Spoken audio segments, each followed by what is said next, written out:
Find yourself a booth, order up a cold one. This is the Spring Bar.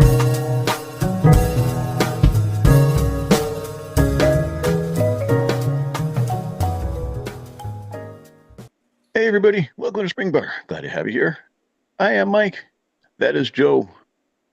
You are whoever you are. Whoever Welcome. you are. Yeah. Intrepid listeners with good Yes. taste and time to kill. Exactly. Extremely bored listeners who listen to us. They won't be after we're done with this. Maybe not. Food for Joe, thought. how's it going today? It's good, man. It's a nice day. Cloud cover burned off. Yeah. It's been kind of gloomy in the mornings for the last week or so, but it's opened up. It's really nice. We were at the beach yesterday. It was a good day. Yeah, I saw that. You were there. You and Oliver, apparently. He kind of ran by you. That's what he says. Yeah, I didn't see him, however. Well, I was busy. He was too much of a streak.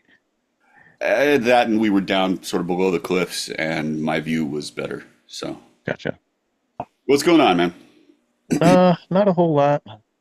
Not a whole lot. Things are just thinging. Yeah. Yeah. Yeah. I guess we'll get into it. All Okay, right. early. What tell me, Joe, show me, what are you wearing today? Today is the Snorkel 666 Accutron. Really, really like this watch. I don't think they get nearly the love that they deserve. It's a weird kind of funky design. They're cool. They're really cool. They're fun to wear. Like you'd think it doesn't wear that large just because of the way that the bracelet sits in. The bezel makes it, it sticks out a little bit past the case itself. They're cool, man. It's a really, really good package. That one with the blue and white bezel, that does it for me. I like that. I'm a fan. Yeah. I like this one a lot. That's pretty cool. Yep. What are you drinking in there? Drinking a little Evan Williams and cola because I still need to wake up. I cannot do brown liquor and Coke. That's a problem with you. That tastes like my 20s. Oh man, that was the time. I don't know how I made it. I wasn't drinking those in my 20s. I was drinking other things. Although I can't do tequila anymore, so it's fair. Well, if I was buying my own drinks, I would do vodka and cranberry. That was my thing. But Jack and Coke was the cheap party drink for everybody, so there was always that. And it's just the smell of it. Ugh, Vodka and cranberry?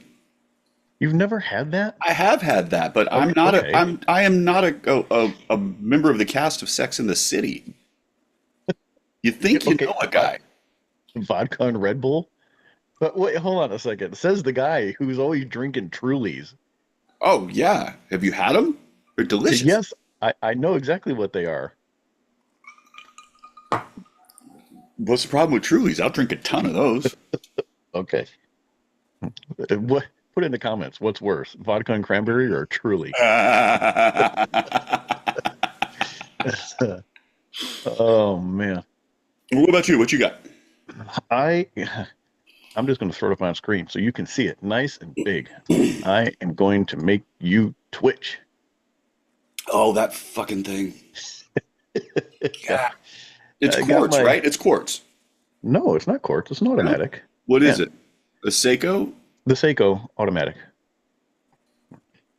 It's got all the specs. It's got all the specs you could possibly want. This is the new Sheffield Diver 1A, the kind of the quote unquote reissue, if you want to call it that.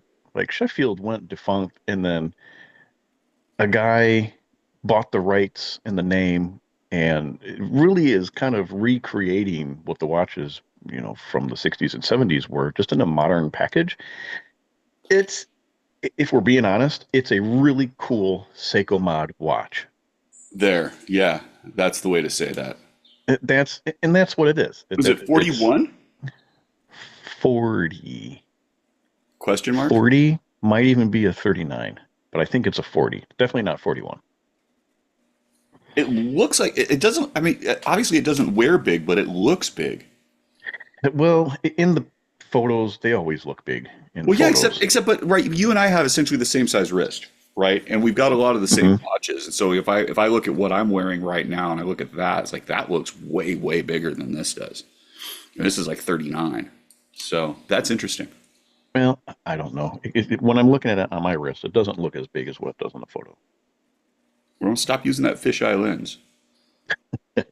But it's cool. I like it. It has, all the throwbacks of the original, that minty loom, the broad arrow hands, the original script logo. I like it, That's good. I'm glad you and do. that's all that matters. And what I'm drinking. Hold on, I got more samples. Ooh, what do you get? I got 4 more samples. So today I'm drinking Woodinville. It's a bourbon finished in port casks. Always good. I'm a fan of Yeah, a port cask finish. and I pre-made my drink here. So let me take a Actually, sip. This is the top tip. Angel's oh, Envy finished in port wine cask is available at Costco okay. for all of your drinking needs. It's a There you go. fantastic bottle. This is a first sip review right here. There we go. All right. And are you drinking it neat or are you drinking it old fashioned? Old fashioned. You don't get that. You can't. Okay. Okay, fine. Here, hold on. That'd be like me telling you, oh, let me, come on. Here, There, straight from the there. Right jar. from the jar. There's whiskey in the jar. Very deep flavor. Oh, shut up. It tastes brown. What, What the fuck? what do you want me to say? I It's good. don't know, but that doesn't help me at all. What does yours behind you taste like? How would you describe that? Oh, the Angel's Envy? Yeah. Um, Angel's Envy is it's a very smooth. It's got a sweet aftertaste. It doesn't have a whole lot of bite. It's very balanced, well-rounded flavor. You get lots of notes of caramel, a little bit of spice, but more like mulling spices rather than say pumpkin spice. The Okay. pumpkin pie flavored stuff. Yeah. It's got a long finish and the legs on it as you swirl it through the glass. Really good legs. Oh, that was better. Uh-huh. No, this is it's got a nice deep flavor. It is smooth, I will say that. I don't get any sort of a sweet aftertaste from this one. Um, and I don't get a mold spice taste. Although that does sound pretty good. You ever have mold spice wine? Yeah, I prefer Glühwein to most mulled wines. Like the mulling spices, the whole the pumpkin spice thing, which I'm using as a winter fall spice flavor profile, just doesn't work for me as well. You know, like I like pumpkin pie, but I don't mind the pumpkin spice yeah, thing. no, but I think it's a lot of it's overdone. It's like, okay, how much cinnamon can you put in something, and then mask it with some other things so it doesn't taste like overpowering cinnamon.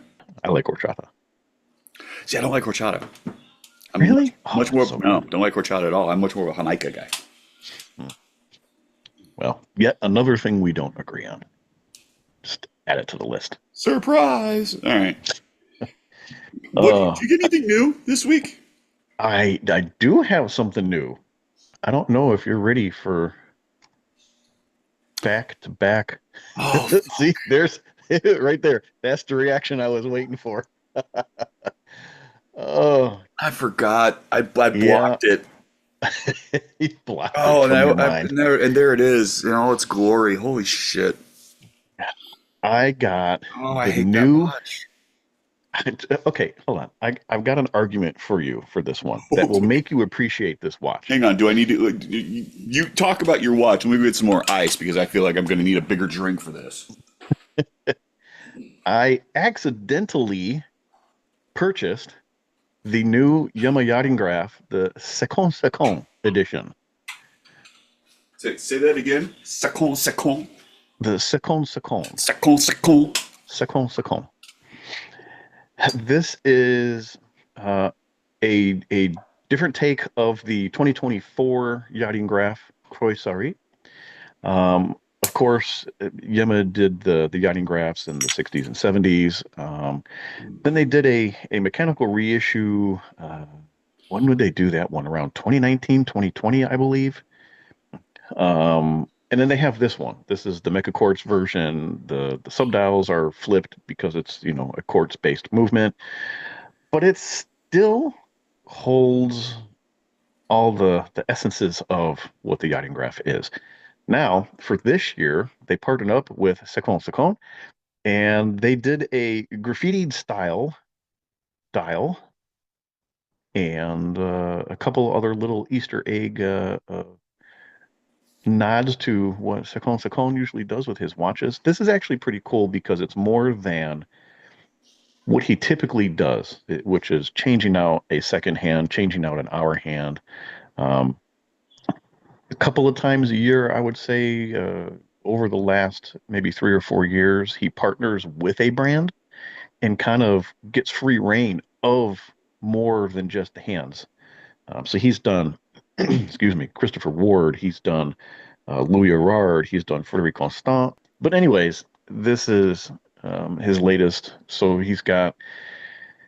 What I like about this is they used the black dial.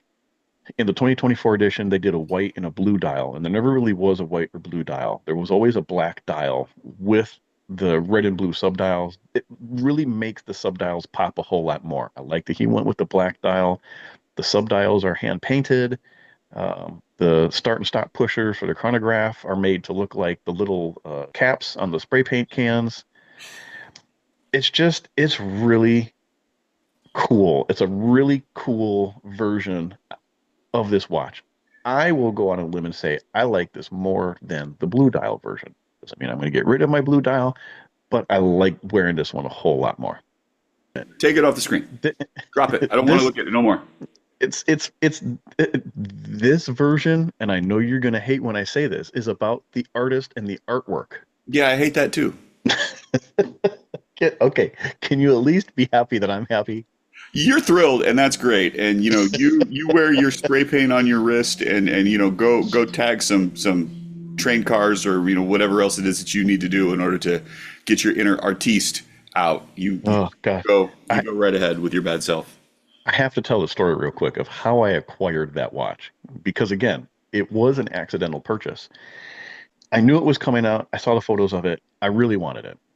I knew that much. They were pre-sailing them to the what is it, like the Yema preferred list members, right? Of which you are one because you bought two of them. This is your third fucking Yema. You have a collection. You have a Yema collection. God, man. Hold on. In fairness, you have just as many Yemas as you do Pagani designs. Yeah, I do. Because I don't have the white one anymore. I traded that one for my Suyosa. So I have the blue one and now the black one. But got the email, went on the website, pre-order. There was only 450, and those first batch were getting shipped out at the end of June. Everything else, you have to wait till September to get them. I didn't want to wait till September. However, at that particular moment, I'm planning a trip to go to Ohio in a couple of weeks, and I just don't want to be spending any more money. So I'm on there, and they have a pay in four. Now, they always say, don't finance anything that you can't afford. Okay. Number one, it's not that I can't afford it. I just didn't want to shell out the entire amount all in one shot. Number two, I figured if I do a pay in four, then it gives me a little bit of time to sell a few things in between to be able to fund the watch, which is fine. I'm not worried about that. So I go to add it to my cart. It takes me to the next page where it kind of reviews your order. And then I click the purchase button, thinking that it was going to take me to a quote unquote checkout page. However, because I have purchased from them twice before, all my payment information is saved in my account. And I guess because of that, it immediately processed the order in full. So curiosity got the best of me on that one. I watched this happen in real time. And at which point there was an "oh shit" text. So, but it worked out because I sold 3 watches within the next couple days after buying that, and I actually am ahead by $150. So the watch is paid for, which is fine. It would have been anyways, but I actually made $150 on top of it, so I'm good. All is well. Just a funny story. Mm, but I couldn't be happier with it. I'm glad I got it. I really am. So, very cool. I'm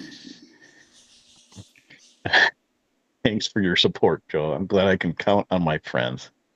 uh-huh. Yeah. Can I share what I got now? You can share what you got, but I control the photos. So We'll put them up. we'll see what I put up on screen. Maybe you too got a Yama Yachting Garage, Joe. We don't. That'll be the day. Oh, Jesus. Here comes the first one. So this is actually kind of cool. This It's is like a incredibly cool. little caravel railroad, but not a railroad. Yeah, it's got essentially it's got the railroad dial. It's a caravel. It's a little hand wound. It's like It's got the railroad hands too. got the railroad hands. It's like 35. This is it came on a nothing strap. I actually have a actually caravel branded leather strap that I threw it on. Not quite a Phil's second hand, but close. It's like this is just a solid little watch. There's not a whole lot going on with it. It wasn't real expensive, you know. Hand wind, probably a Miyota movement. I haven't cracked the back. It's from it's from '73, I guess. Yeah, it's a really cool little thing. I got this for our buddy Oliver, who's done some work on a double diver for me, and so I got this as a way to say thank you. And I checked it this morning, and there's something wrong with the mainspring. The mainspring is bound up because I'd wound it, and then it stopped. On this one? Yeah, on this one, so I had to give it a couple taps, tap tap tap tap tap. Now it's running. So okay. you may need to do a little bit of lubrication on it. Did you look at the line books for this? Is this an actual model, or is it just I don't know. something that has been pieced together? Here's the deal, right? The line books that we've got, we don't have 73 for whatever reason, and I haven't gone through it to look for this one. Yeah, we do. I do. 73 is missing. I've got 73. Well, then you should throw it into the drive. Well, where do you think I got it from? Hold on, let me look here. Let me look. Talk amongst yourselves while I. So anyway, got this. It's it's got a really interesting lug profile. Small hand line, real slim, good drop on it. I mean, this is a great little watch, and I'm not exactly sad that I'm giving it away, but I will miss it. It's a cool watch. I think Oliver's going to like it. And I can say everything I need to about it right now because he's going to get it today, and this doesn't come out till next week. So maybe look at that case profile. Look at that. Oh yeah, no, I know. I mean, it's a fantastic little bit of nothing here. I am a little jealous. I do like that one. It's great, dude. It's a really great little watch, and it's got that. So it has that railroad dial, which makes it eminently legible. The only quibble I would have with this is it has a black seconds hand, and like if it had a pop of color, then I think it'd be just absolutely perfect. Well, the Accutron, I love red. it. This is a great. So your railroad, do you have a red seconds hand on yours? Yeah, it's red. Mine's red. It's red. Okay, mine is too. And so the issue though, because they had red and they had orange, depending upon what year. So. Orange. Some of them had an orange one. Huh. I don't know. I have 1, 2, 3 73 only books. I have 173 to 74, 173 to 76, and 173. Do we not have 72 then? We're missing one of them. Which one are we missing? 72. I don't have any 72s. Okay, that's it then. All right. Well, I haven't looked for it, so maybe I'll do that after we're done. Yeah, look at it and see, because I'm curious to know if that's an actual model or if that was something that was cobbled together. Either way, it's cool. It's really cool. Okay, you have number 2, or number 2, deux, as the French would say. Yeah, you're getting really pretentious there, Monsieur. Like Monsieur Joseph. Oui. Giuseppe. Okay, this is okay. I like this. It's growing on me. I'm not sure. Zoom in on that. This is the Bulova Chronograph F. So it's the Hoyer caliber 11 or caliber 12. I'm not sure which because it doesn't have a running seconds, which makes it a little bit weird. It's got the date at 12. Left-hand drive. The center of the dial is like a metallic blue, which I really wasn't aware because I'd never really read about them because I didn't think I was ever going to get one. I thought it was black.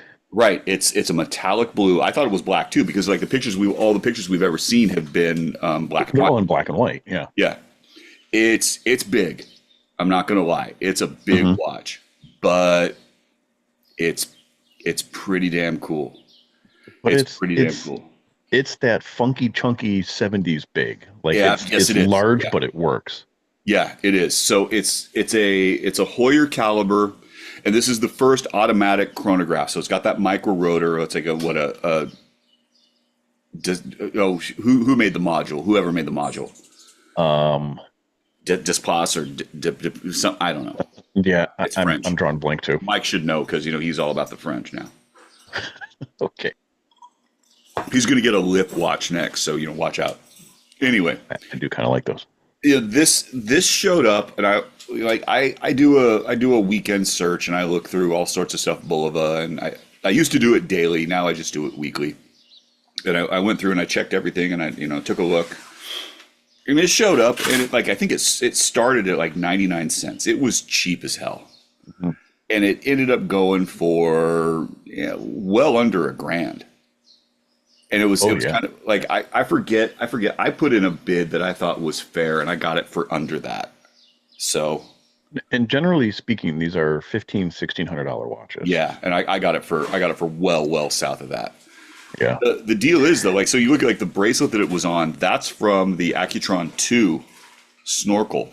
It came on a new leather. The issue I've got is I collect vintage, so I don't have a bunch of 22 millimeter straps. That's a 22. It's a which 22. is big for a vintage watch. It's a big sucker. It really is. So that's at least one. It's a Bulova branded strap. It's got the Accutron logo on it. I mean that's what I've got, and that works for it.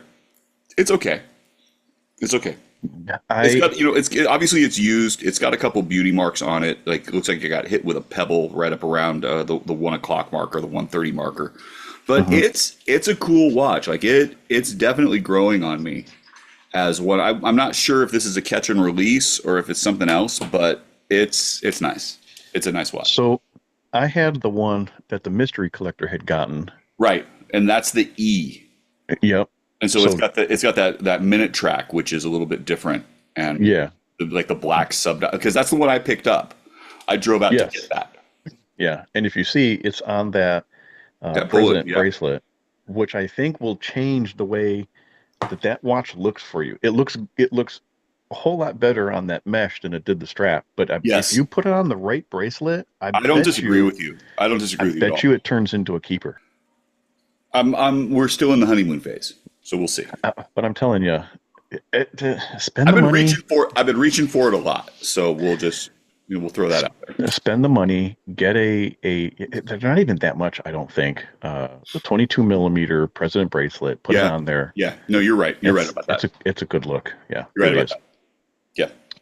All right. Well, that concludes our portion of what we've spent money on that we don't need to spend fucking money half hour on this shit, man. We gotta. Well, that's generally what it goes.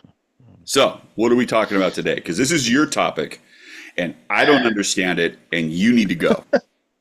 Mike said, "I want to talk about this." Well, okay. So and I'm looking at him like, okay, this is a really big thing. What do you want to talk about? How are we going to put it? And he was like, well, maybe. And I'm like, no, narrow it down because I don't know what you're talking about. Today was supposed to be a ladies' watch episode, but something got me riled up. I don't remember who it was. You or Oliver shared in the group chat. Somebody made a post, or maybe it was a story or something like that.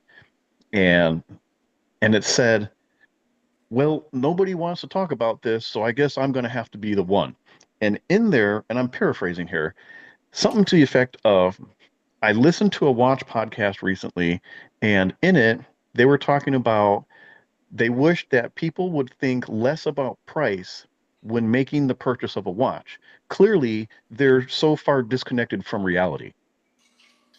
And I had to laugh because A, was it us that you were listening to? Because that sounds like something I would say. I'm the person that's going to say you need to not think about price as much when deciding on what it is that you're going to buy, and we'll get into that in a minute. Um, B, what, where, why would you even say something like that? Like, why Because it's is a it? watch consumer. Well, and that's exactly it. That is somebody who is purchasing based solely on price, no attachment, no emotion, and is going to have an Okay, extremely boring watch collection. let's get into it. So, So okay. get into it So, because I have opinions and we're going to go. well, so you started creating the way that this is going to go, and it's very broken up into two segments. Well, because I didn't know what the hell you were talking about. So I had to start somewhere. Okay. So the conversation that we had is like, oh, I want to talk about this. I'm like, great. I need some talking points because this is so wide ranging. We could go way off of the rails. And between the two of us, we need a little bit of parameters in order to dial stuff in so that we don't go too far, afield here. So, Because a perfectly laid out outline has always kept us in track. no, I'm not concerned about the perfectly laid outline keeping us on Oh, track. okay. I'm concerned about having a place to come back to when we go too far with it. Oh, okay, come bringing you back. Okay. We need to be able to get back on track. Anyway, the whole premise of what I want to talk about is when you are purchasing a watch, should you base your purchase solely on the cost of the watch, or should you think more on emotion, um, uh, uh, what it means to be purchasing that watch? Are you buying it for a special moment? Are you buying it to mark something in your life? Things like that. Should that be what you base your decision on, or should you be basing it purely on this is how much it costs, and that is too much money, so I'm going to buy something that costs less? all right, go. Because Let's go on this. Do it. whoever, and one more thing, if you are listening or watching and you know which article I'm talking about, put it in the comments, DM me Send or it to something him because we I'm- can't find the thing. we can't find it. I have no idea who it was that made the story or the post or what the name of the blog was, and Okay, I and want what's to read worse, that article. I read it. I read it because I read and Mike doesn't. So Well, I wanted to come back to it, and the story had disappeared by then. So, I read. That's all we're but saying. if you know which one we're referring to, DM it to us or something because I want to Someone's get a into that. teacher and the other one's a gator wrangler. I'm just throwing that out there for what it's worth. All right. Okay. So go. You're talking about price. And you're talking about price in terms of Well, what it means. so number one, the bizarre idea of people buying with their hearts are the ones that are disconnected from reality. I feel like those are the people who are most connected with their reality. And the ones that are buying solely on price are the ones that are disconnected because there's no attachment to what you're buying. You're buying something as a transaction, and that is not how watch collecting should be. Okay, hang on. I've got two words for you, Go and ahead. it's going to blow your whole mind. Go ahead. No, keep going. Well, Oh, wait. this is what a discussion is, Joe. I say something that pisses you off, and then you tell me why I'm wrong. So go Okay. ahead. Why am I wrong? Two words. Ready? Okay. Mark Zuckerberg. Okay. Have you been following, right? So there was the Indian prince who got married, and his father's the wealthiest person in the world. And he got married and he started showing off his watch collection. Zuckerberg was invited. Zuckerberg took a list and they were doing all these wrist shots. And this guy's got factory gym set Rolex, factory gym set Patek. He's got a variety of Richard Mille. He's got all this, and I'm not going to try to butcher the guy's name because I can't be bothered. But Zuckerberg took a look at the watches that were going on. I was like, "Oh, that's really cool." And then he immediately went out and started buying. And he got a few different Richard Mille. He got a couple different Pateks. He got some gym sets. He got a few different De Bethunes. And the point being that if you have the means, you can get whatever you want. Mm-hmm. Price is no object at that point in Mhm. time. Now, does that mean that this collection is worthwhile? Yes, yes, and no. Because if price is no object, nothing is unattainable. Everything has a cost. Unobtainium has a cost. Somebody, you can throw enough money at somebody, say, okay, $5 million for a whatever, and you're good. The point that's being, and it's something that you and I have talked about, it has to do with the hunt. And there Okay. are no, hang on. There are watches that you and I have both seen and that we've talked about, and it's like, you know what? Not worth it. Not worth it for what it is. And these are watches that you and I both find desirable, but we're not going to buy them because the cost of entry is too high. So when you say that price doesn't matter, you're full of shit. Mark Zuckerberg got jealous that he didn't have what somebody else had. So he threw his money at it. And it wasn't a thrill of the hunt. Because if we're being honest, somebody with Mark Zuckerberg's money does not have to hunt for something. People will be like, what are you looking for? Oh, you're looking for that $6 million Tiffany dial 5711? Yeah, sure, I got one. You can have it. Where the average person who wants that watch because of what it represents to the brand and the community can't get it because he doesn't have Mark Zuckerberg status. So Okay, I call but that bullshit on that one no, because I you guarantee can't you you, can't call no, bullshit because it's available.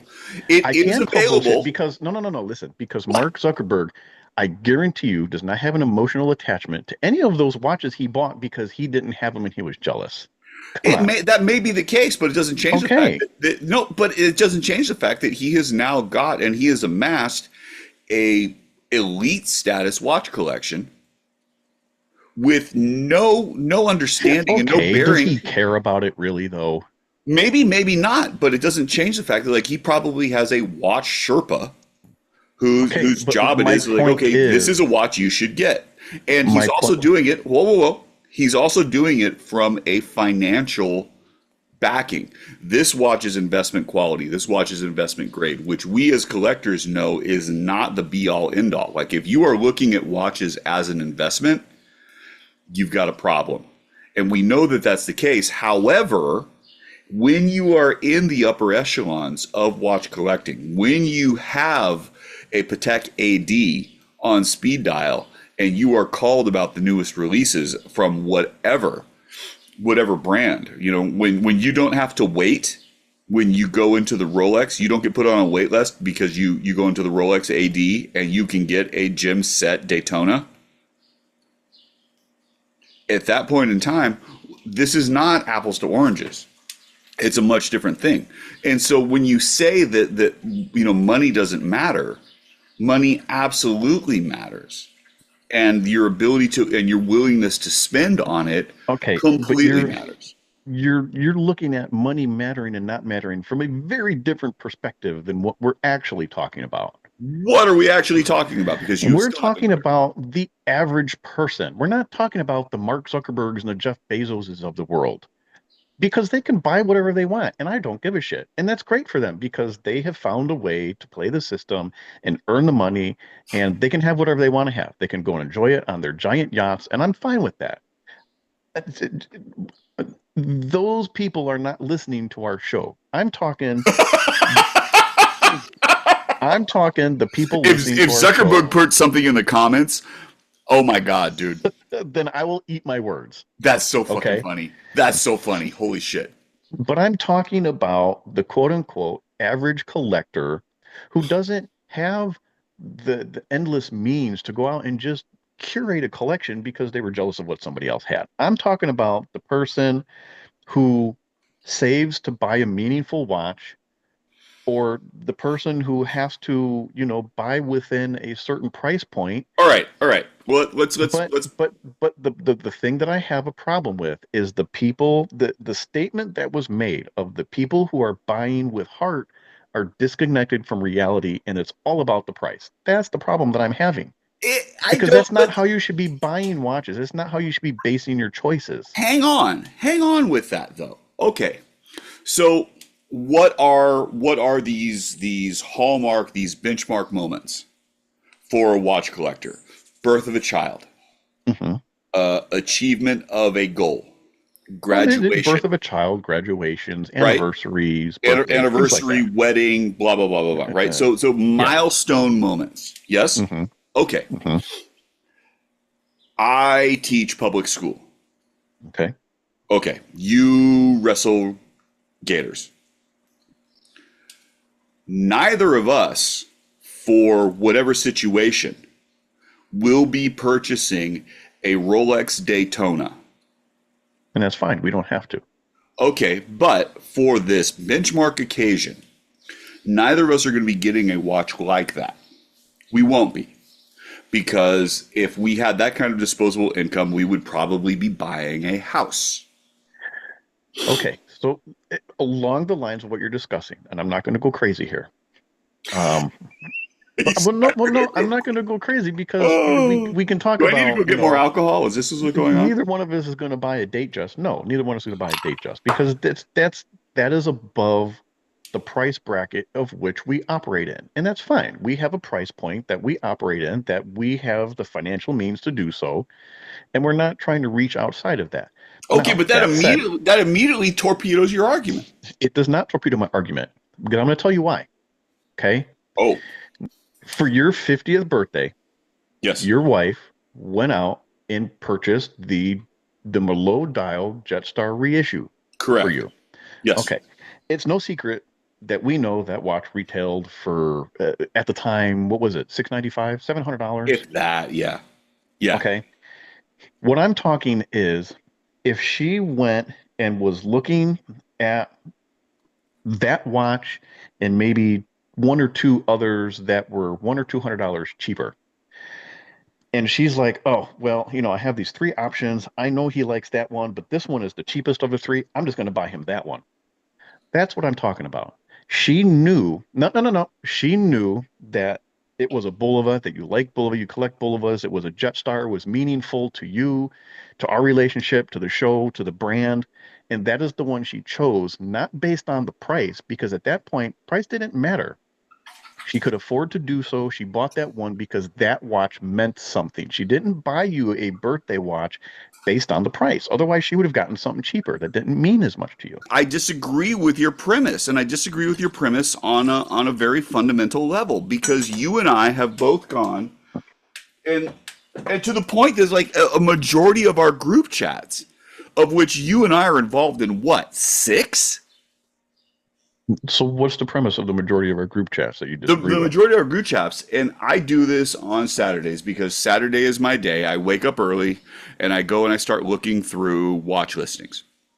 And I look at a variety of places. I find some of the strangest shit. You have commented on the facts like, where the hell did you find this? It's like, oh, it's on a Spanish auction site. Right. So like it's weird. I find some weird crap. And I throw it up into our group chat, and there's always a comment about the price. It's like, that's ridiculous. Chrono 24 prices for some weird, off-market Italian stuff. Spanish reissues of whatever it is, all this other stuff. And then you have the eBay listings. Oh God, there was the one that Dave shared with us that was the Oceanographer G for $41,000. I am not joking. 41 comma 000, and then it got altered to 4,100 because he thought he dropped a decimal point. Recognizing that it watch was corrected as 10% of the original price. Yes, it was, and still, right, $4,000 for an Oceanographer G is like 400. Okay, but in fairness, no, that doesn't count. That doesn't count because nobody's going to pay $4,000 for that watch because everybody knows that watch is not worth $4,000. Well, it doesn't change the fact that you still have this point that you're making that these watches have value and they have value for it's like okay, and the comment that really need to get into, it's the difference between value and worth. Okay? And value what? It depends on what you're looking at. That I feel comes into play more for pre-owned watches. No. There's a difference between that and retail. No. Because a pre-owned watch, anybody can price it at whatever they want. They can price an Oceanographer G at $4,000. And we know that that worth or that value or the cost exceeds the worth or the value of that No, watch. no, that doesn't matter, and we'll get into that later. It does matter. It does. No, it doesn't. No, it doesn't. And we'll talk Okay. about that specifically because I've got receipts. So, Okay. so Joe, you can't have a conversation based on the fact that you bought a watch for a great deal 15 years ago. this is not the fact that I bought it for a great deal 15 years ago. This is not even, it's not even remotely the discussion, Because every time I get into a conversation with you and the mystery collector, it was, well, I got it for cheaper. Well, yeah, but you bought it 15 years ago when nobody wanted it. right. But even still, when you take a look at what that is, well, if we want to go into that, you want to go into that specifically. Okay, great. Let's talk about the Caravelle Sea Well, Hunters. this is why we needed an outline to bring us back, because I feel That's like we're what I going off the told rails you. here. I said so. Okay. The Caravelle Sea Hunters at one point were trading for $2,100. It is a Miyota 17 jewel hand wound movement in a stainless steel case with a no date complication, acrylic crystal, real simple.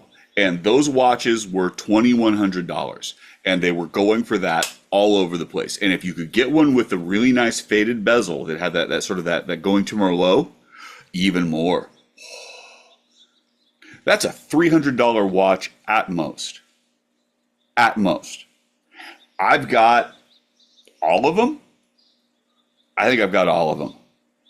And I have not paid anywhere close to $1,000 for any of those. And whether or not, you agree with that, it doesn't matter the fact that we're still talking about a Miyota hand wind movement, 17 jewel movement. Maybe you can find a 21 jewel movement, but it still isn't going to change the cost that much one way or another. Okay. That is not a $2,000 watch. It never will be. If we want to play ridiculous points here, the MBNF Mad 1 has a Miyota 9000 series movement in it. People are paying $3,000, $4,000, $5,000, $6,000 for these watches. Is it not worth it because it has a Stupid. Miyota 9000 No, movement it in is it? not worth it at all. No. To No. those people, it is. To No. some people, that is the Grail watch. Here's the difference. If I had the ability to spend $5,000 on the green edition, the Lucky Clover edition of the MBNF Mad 1 with a Miyota 9000 movement in it, I would absolutely buy that watch because that is a watch that I love. I would love to own that watch. And really, You own Yamas. You got Yama Yachting Graphs as the reissue with the freaking Mecha Quartz in it. You don't get to make a comment. yes, I do. No.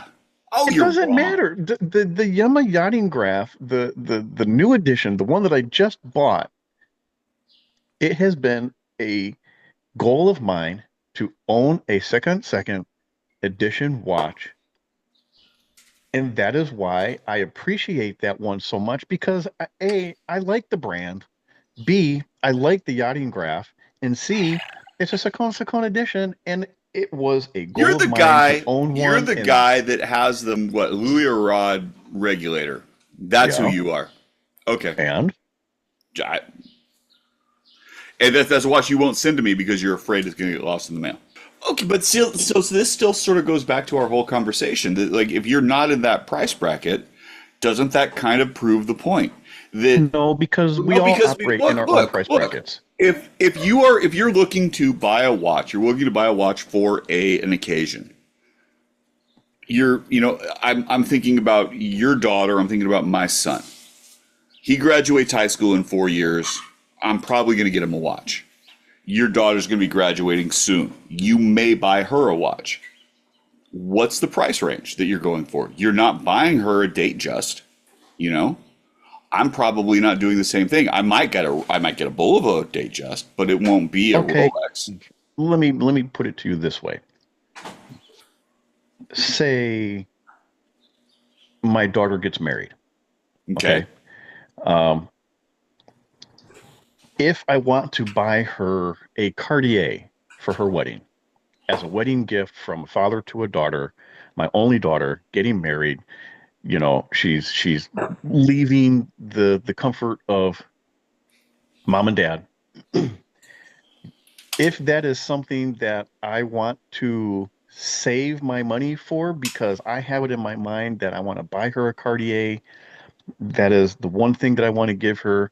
And I spend X amount of time saving for that watch. I'm buying that watch because there is going to be an emotional attachment, and I want her to have the best of what I can afford or the best of what I can save. So if I have to go out of my usual price bracket to buy something like that for that special occasion, that's fine. But I'm not buying it. I understand that a Cartier costs X amount of dollars, and that's just what I'm going to have to pay. At that point, I don't care because I'm not buying it based on what it costs. I'm buying it based on what the watch is going to represent. You're still buying it based upon what it costs. You're not I buying am her. not buying it based upon You what it are. costs. You're not buying her. Whether You're that not buying watch her costs, Patek Philippe. You're not buying her Hermes. You're not buying no, her. and neither are you. Come on. No, I'm not. Again, But that's my point. again, you Because have to where we exist as collectors, the price point matters. listen. And okay, exist, case in point. No, Case in point. Look, listen, this. wait. What? Where we exist as collectors is not where everybody else exists as collectors. No, it's so not. you need to insert yourself on the price line somewhere, and the conversation still applies depending on where you're at in your price bracket. So you can't play that game. I can't play that game because No, this you watch. can't play that game. This watch specifically. Mhm. This watch, and we talked about the fact that I got this for a price that is significantly lower than what it's worth. Yes. Same thing with my other Hoyer, the other Bulova Hoyer that I've got, the caliber 15, right? Okay. Both of those watch I got for well under market value. Yes? Okay. Okay. If it was market value, I probably wouldn't have bought it because that's not where I... You bought based on price and not on emotion. Yes, absolutely. I bought on price. Okay. My whole collection is that way. There are because if price didn't matter, I could anything's attainable. If your whole price collection doesn't is not matter that way. No. I don't buy that. I don't buy that for you. Your collection, and we've had discussion before, your collection is your identity. You buy your watches based on what you want to add to your collection because you're building your identity through that collection. That is who Watch Taylor Youth is in the collecting world. When people think of you, they think of that's the 666 guy. They don't think of you as, oh, that's the guy who's got the chronograph F. No, that's not what you're known for. You're known for your devil divers. So therefore, when you buy a devil diver, you buy it with attachment to that watch. You might buy it at a good price, but a variance in price, does it really matter that much? Because if you need a watch and it's the thrill of the hunt for you, you're hunting that watch because you need to have it because you're attached to that particular style of watches. You're attached to that particular watch, whatever it may be. But you want that watch and you're willing to pay for it. Now, that chronograph F that you got in your hand, you bought for below the value of what it is. If that watch was selling for $1,600, would you have bought it? No. No. So you bought that watch on price. Yes, which is you're saying you shouldn't do. You're saying you should buy it completely based on emotion. And I'm telling you that that's absolutely wrong. Because if you're buying watches based upon emotion, then everyone's going to go into debt. They will not be able to purchase anything. And you're going to spend the rest of your life paying off your Patek Philippe perpetual calendar, blah, blah, blah, blah, blah, blah, blah. I will go on record of saying this. If you buy your watches solely based on price, you will have the most boring collection in the world. Right, but it doesn't change the fact that even with this idea of emotion, okay, if I think about Rolex watches, and I think about Rolex watches that have meaning to me personally, the one that sticks out to me the most is the titanium Yachtmaster no date for one of the captains of the British America's Cup teams. Captain Sir whatever his name is. And it was a big deal a couple of years ago. It's a no-date Yachtmaster, full titanium, that watch. That watch is phenomenal. That watch I would love to own. that watch, sign me up, 100%. There is no way in my life I will ever own that watch or anything like it. But if you had the means to do it, you would. Maybe, But that's what I'm saying. maybe I is would, that, but that you can have this argument, but it has to be within whatever your comfort range is. Okay. I'm not saying, Joe, I'm not saying you should buy that watch based upon the emotion you have for it and overextend yourself and go into debt for the next 20 years of your life. That's not what I'm saying. And I don't think anybody that's listening thinks that that's what I'm saying either. Right? If you had the ability to buy the lunar pilot, I know hands down you would do that. oh, come on. Yeah, of course. Okay, that's my But I point. don't have $2 million. But you don't. But and that's fine because I'm not expecting you to say, well, you expect me to go and buy the lunar pilot. No, I don't expect you to go to buy the lunar pilot. But if you could, you absolutely would in a heartbeat. That's my point. That's my point. I think that there's a disconnect that you've got, and it has to do So are you with. saying I'm disconnected from reality? Yes, I am, because there's Wait, the did you write the article? no, I didn't, but I did read it. And the problem I have with that article, there's a few. The main one being that the individual who wrote it didn't take into account inflation. And so they were making these claims. It's like, okay, a Rolex in 1965 cost this much, and it's $9,000 more. Then it's like, yeah, but if you look at inflation, it doesn't quite work. And so this brings us to kind of the next point. And ostensibly, like, we've been talking around this, you and I, for a while now, and it really has to come down to the cost of the new Accutron 314. And the Accutron 314 is right around $6,000, depending upon which version you get. If you try to get the full gold version, it's $31,000. Okay. That has to do with the cost of gold. Okay. The titanium starts at, for all intents and purposes, $6,000. It's just shy by like $5. And I feel like, and maybe because that article kind of hit me, because we just had the big conversation about that 314, and a lot of the conversation was about the price, and there was a lot of articles written about the price of that watch and is it worth it and all that kind of stuff. You have gone on record, you have gone on air, you have publicly said that you plan on buying the titanium watch. Yes, I do. Because you love the watch for what it is and for what it represents. And even though it's a $6,000 watch, you're willing to look past that because you genuinely want to have it. That is what I'm talking about. Well, okay, that's a different. I think that's a slightly different. I think what you're trying to say is that's a valid point, Mike. Well, it is a valid point, but I think it's a slightly different point because It's the same point I've been making this entire time. No, it's not. No, I don't believe. I don't believe that it is. I don't believe that it is. And allow me to explain. To me, the value of the 314 watch. I'm drinking it neat now, by the way. I have to go stronger in order to deal with this. As you should.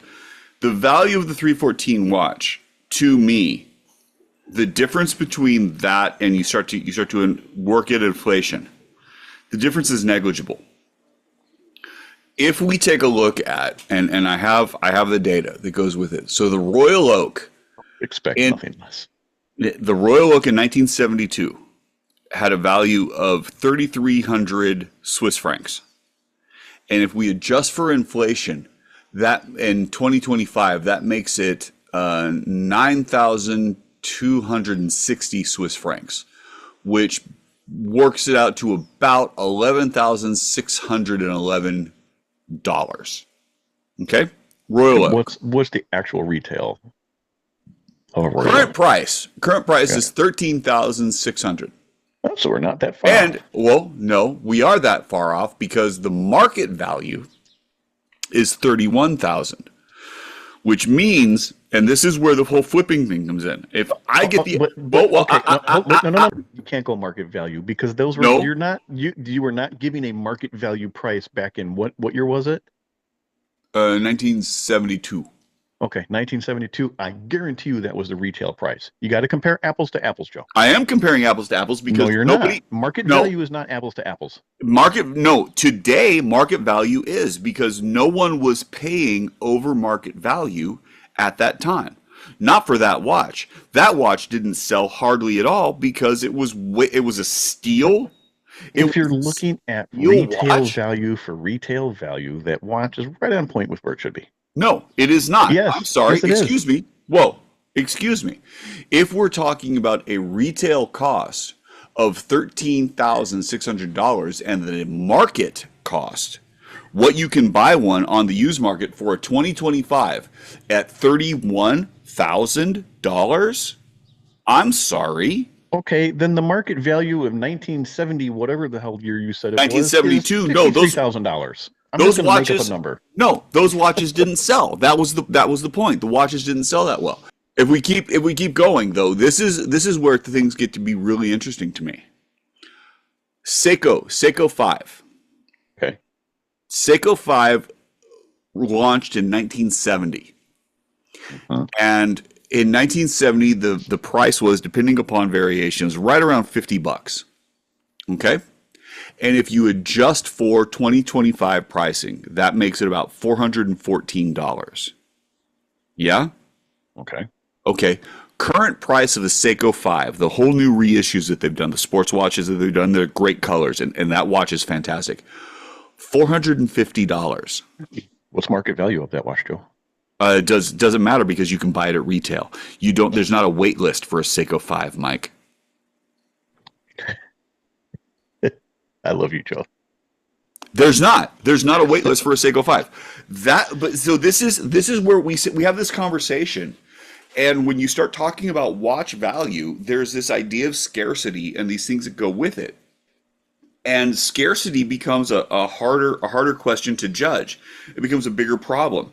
And whether or not that scarcity is actual or if it is implied, whatever else that goes with it. And so, Rolex could produce more watches than it does. Patek Philippe could produce more watches than it does.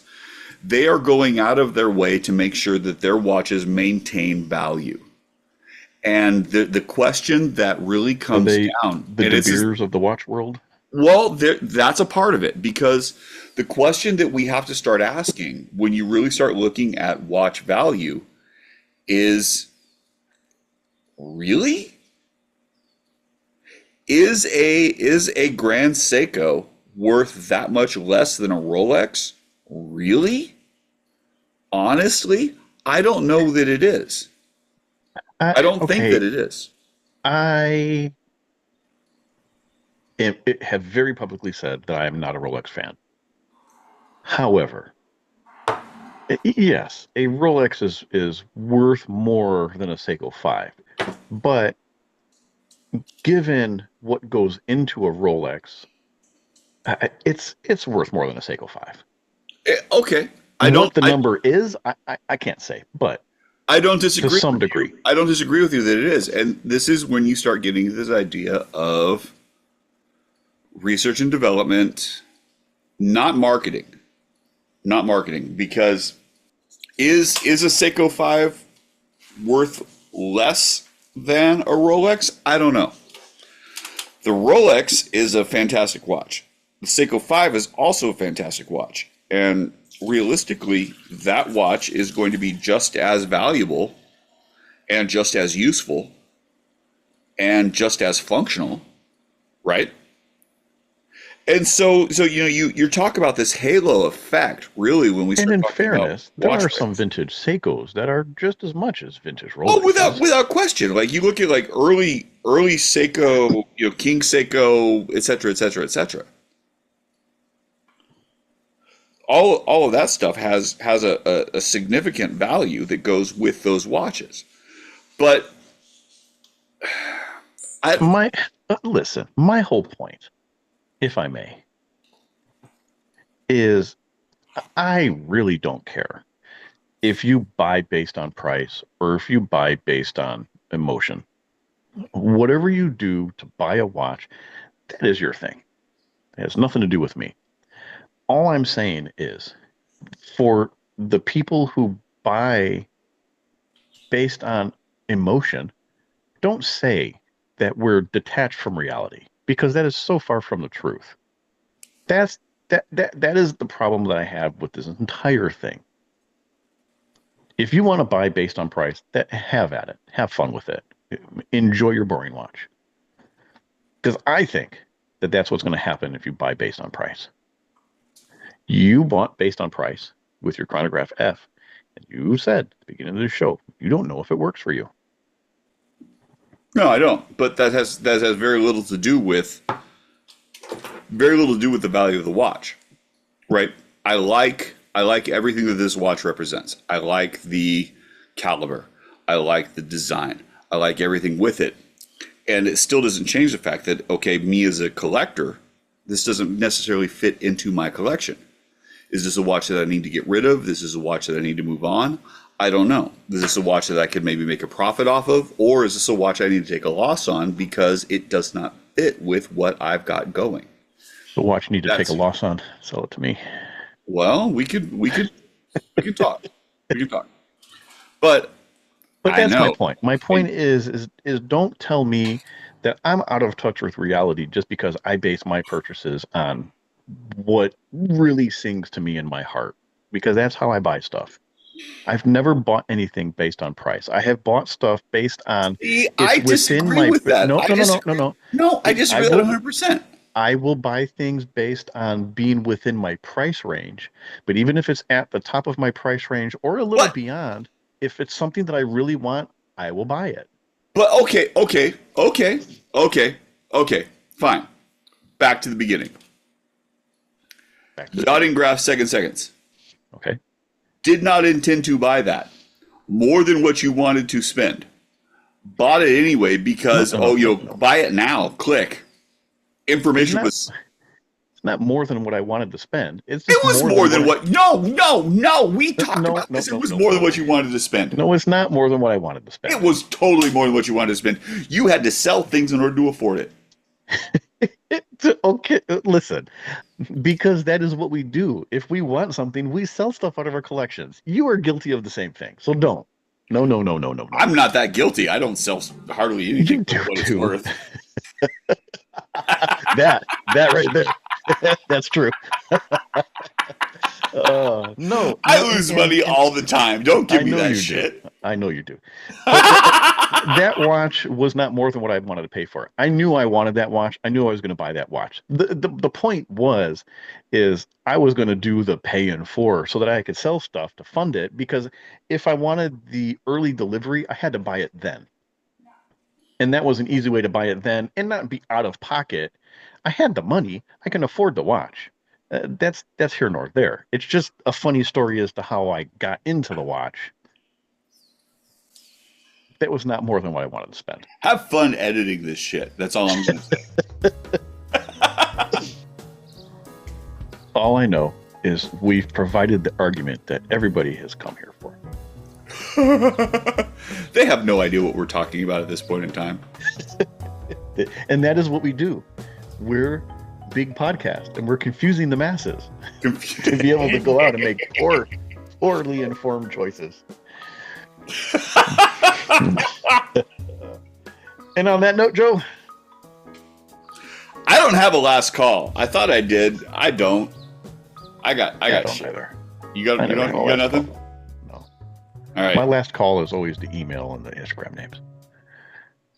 Well, okay, there you go. Yeah.